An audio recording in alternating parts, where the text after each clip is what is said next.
was locked up, state prison, 20 years, went in as a juvenile.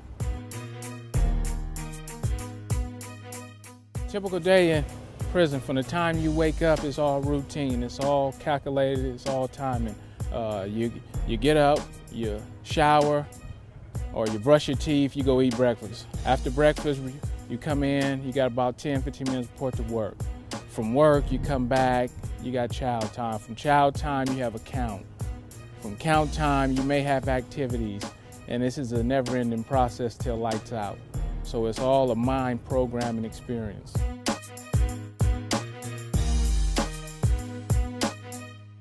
When I just got out, I instantly went and stayed with a relative. My sister, she missed me and took me in. But there was countless number of individuals that got out before me. Some of them was released the same day, actually had no place to stay.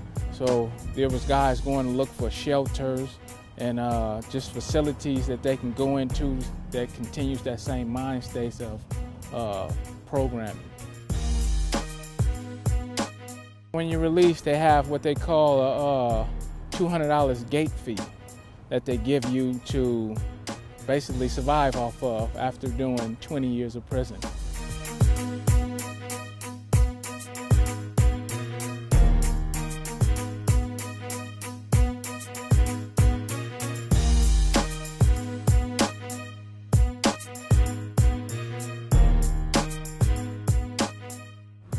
On a daily basis, thousands of individuals come out of jail and prisons back into the communities that they came from.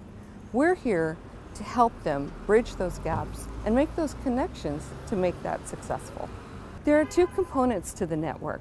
One through the county system, and the other is through the community. At the county level, there's contracts with providers, law enforcement, probation, and the sheriff's department, and various other agencies.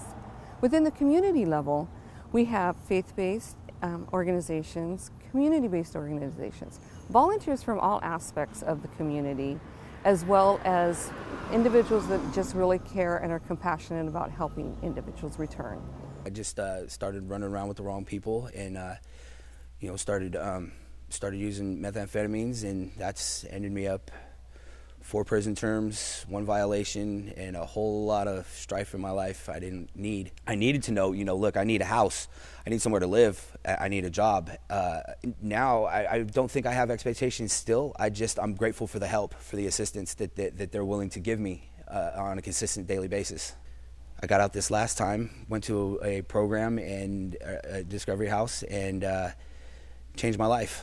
Met Eugene, and he's helped me out a lot, housing, jobs, anything and everything I've ever needed, he's been able to help me with. You first make the call and have a meeting with the returning citizen, they're rather apprehensive at first because they don't know you don't know them.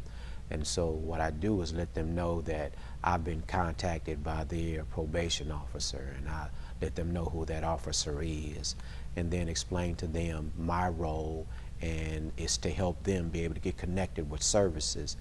I haven't yet had maybe but one person have a problem meeting me at the Pittsburgh Police Department, but in most cases, because they need services and I tell them that we have them and they'll help them succeed, they don't have a problem coming to the office to meet.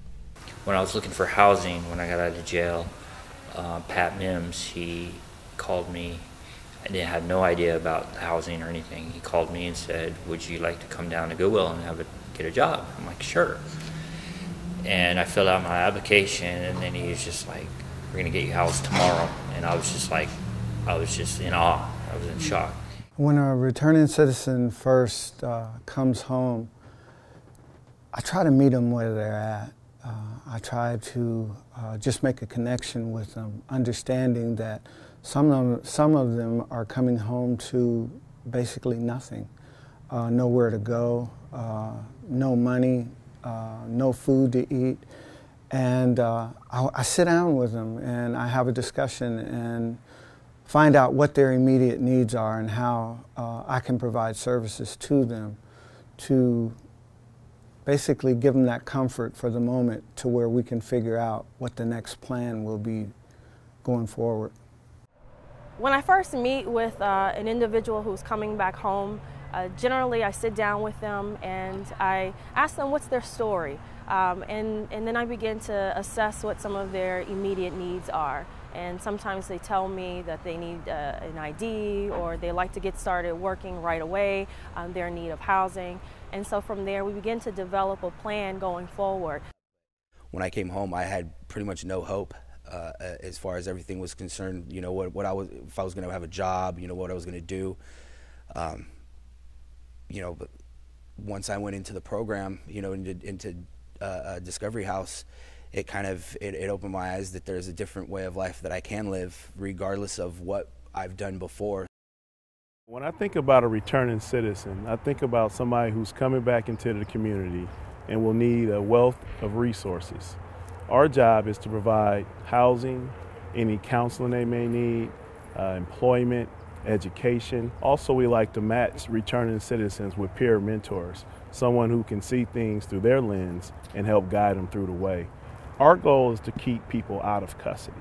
So something that I think is kind of unknown is that if a returning citizen has a setback or hiccup, that does not necessarily mean they're going back into custody. The cost of incarcerating someone that may come out even more damaged or more concerned over their ability to be successful in our communities is overwhelming, and that the opportunity to divert revenue that would be used for simply warehousing people, that we have the opportunity to use that money to provide more direct services and provide tools and skills so that they can have a more successful reentry into our community and be more productive citizens. We engaged the community to come up with a strategy that they thought best fit their own communities. And the Central and East County of Contra Costa County decided that they really felt the no wrong door approach and the community outreach approach would be the best strategy to use. And we were concerned about that approach, and what we have seen develop over the time has been a very comprehensive, thoughtful approach to most directly interact with our clients. I'm glad that, you know how they say God does everything for a reason, and no one is picked or chosen you know, in vain. I know that He chose you as my mentor because we've gotten along perfect. We actually have the same past, so you know where I'm coming from. And I just want to say that I wouldn't have wanted anyone else, and I'm glad that you are my mentor. Kind of like you, I'd like to do the same thing that you're doing, give back. And I just want to thank you for everything you've done. Church, laughs, prayer, you know, and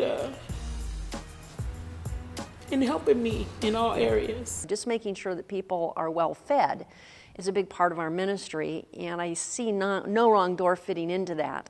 And also, I think Jesus and also the prophets in the Old Testament talked about setting the prisoner free.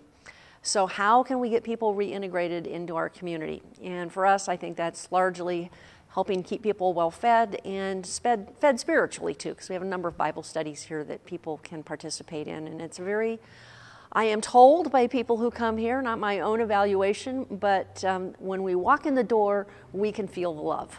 I got involved working with returning citizens with this program, the network. Give them an opportunity to be able to find employment. I was given an opportunity to learn this trade that I love, working on vehicles, and I just want to return, you know, the same opportunity to them. My name is John. I'm here learning the automotive trade, and I'm hoping to get farther into the trade and learning how to build engines. Something that I find I would say rewarding doing this, it's them coming back in society, in the community, and a way for them to learn a trade and to be able to give back to the community. I think I've came a long ways from from when I first started.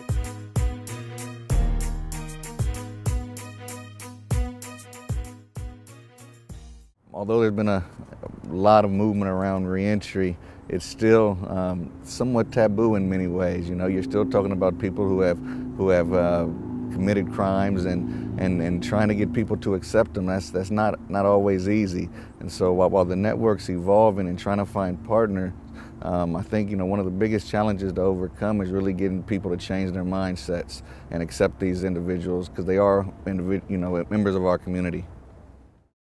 My background with the connection is really, we in Contra Costa were given the opportunity to figure out what is the best way to help the population, our AB 109 population, integrate back into the community and help prevent the recommission of a crime. For an offender coming out, even with him or her being part of a program, it's really hard to be able to go right out and rent an apartment. You need to ensure, one, that you even have valid identification. This is a real obstacle to many. You need to have a first month, last month deposit, and you really need to have some employment, some basis to show to the prospective landlord, I'm going to be able to pay the rent. All of those, when you're coming right out of a jail situation, are a challenge. Community members become concerned about their interface with these folks, these ladies and gentlemen coming out of prison, out of a reform environment, and then living next door to them. There's a great level of uncertainty. And it's human nature, and it's understandable, and we're all extremely sympathetic to that. Yet the flip side is, we need to provide alternative programs. We need to provide the job placement. We need to provide the job training. We need to provide the opportunities so that we don't only reduce recidivism, but we actually eliminate it. So there's going to be that interface. We need to work through it, be respectful of it, but also build confidence that people on both sides are going to be safe, secure, and successful. Yeah, I think that the community is the biggest value that we have, because it's very important that they are, one, acceptable of the individuals returning, and understand that these people are not returning to a community that they're not familiar with. These are the sons and daughters and nieces and nephews that are coming home now.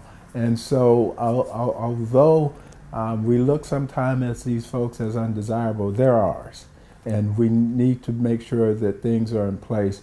And so people that want to volunteer and be helpful in these programs, certainly the nonprofits that are out there and playing a major role, are acceptance of volunteers, and so community folks can easily work with them. We got connected with No Wrong Door for the very reason why is I have a burden to reach those returning citizens. Me formerly, actually, and this is my church, I'm formerly was incarcerated, was involved in drugs and gangs at one time in my younger days. And being a person from that lifestyle, I obviously have a burden to see people change and help people that come from that background. I've been a pastor for 19 years. I'm the senior pastor here at Victory Outreach, and we've been pastoring this church for 8 years. And so I feel the faith-based community plays a major role in helping returning citizens. A lot of people, in fact, most people believe in God, but perhaps they don't know how to develop their faith and grow in faith. So this is where the church comes in. We're able to support them socially, emotionally, spiritually, and kind of just get them connected in building their faith, but also becoming part of the church and the church family. Think about an individual that comes in contact with family members or people in their church or in the clubs that they belong to or the rec centers, and then the places that they're seeking employment. They're the most critical component for this individual coming out. It's not the police officer, and it's definitely not the probation officer. They're the ones, I describe them as, they're the lane in the freeway with the dots on the side trying to keep them in their lane. The person that's actually making them go, the fuel, is that community, and it's those businesses that give them jobs. I think there is a somewhat misconception that all police officers want to do is go out and arrest individuals. We don't want crime in our communities. We really don't. And anything that we can do to eliminate crime or stop crime from occurring, stopping our citizens from being victims of crime, is what we want to do. So having a role in a network such as this to ensure that returning citizens have access to things that will help them not go back into a life of crime. Jobs, housing, family opportunities, those kind of things are all things that we think are extremely important in stopping individuals from committing crimes. You know, my goal for this program is to get more people that will actually seek services through this program. You know, I don't believe that people wake up in the morning and say, I want to be a criminal. I think people don't have options, and they're not aware that there's services out there to provide them. I believe that people are generally good, and if they could do something that made money, they could provide housing for them and their family, they would choose that rather than to go out and do something dishonorable, such as, you know, crime, stealing property from people, hurting people. And I think that as more people are aware of the services that are available to them, we will see a reduction in our crime. Glad to have people on my corner like this in my life. You know, it gives me hope. Originally, I brought my church into the network as a no wrong door site, and then I decided to step up and get the training for the mentor navigator, and so I've been matched with a couple of returning citizens, and it's been just a great experience. I just want to thank you for everything you've done. Church, laughs, prayer, you know, and helping me in all areas. Everything that I've been able to come back to is it's all been positive. I mean, everything that since I raised my expectations from I don't deserve this to I you know, sabotaging my own successes because I don't want to put in the work because I'm lazy. It's, you know, like I say, the program is what really helped me change my mind and put me in more of a positive direction. I have my son back. After 20 plus years? After 20 plus years, yep. All I have to say is just keep up this good work, Eugene. Bless you. Bless you. The importance of this program is that it's reducing the amount of people that are returning to our population in custody, and it's providing people with the jobs and the opportunities to stay out of custody without reoffending, and you reuniting with their families so they're making more productive citizens in our community. As a member of the Board of Supervisors, I was thrilled when staff brought this concept to us. We were very impressed with what the outcomes could be, and so therefore we directed staff to go back and develop and implement the program. And now that it's been in progress for a year or more, we're getting some excellent responses back. The more I learned about the challenges and the struggles that individuals coming out of prisons and jails face, the more I wanted to be a part of helping them connect with their communities and get reestablished and starting their lives over again. If you would like to be a part of this, we welcome you. We definitely can use all the support we can get because there's a lot of people coming out that really need you.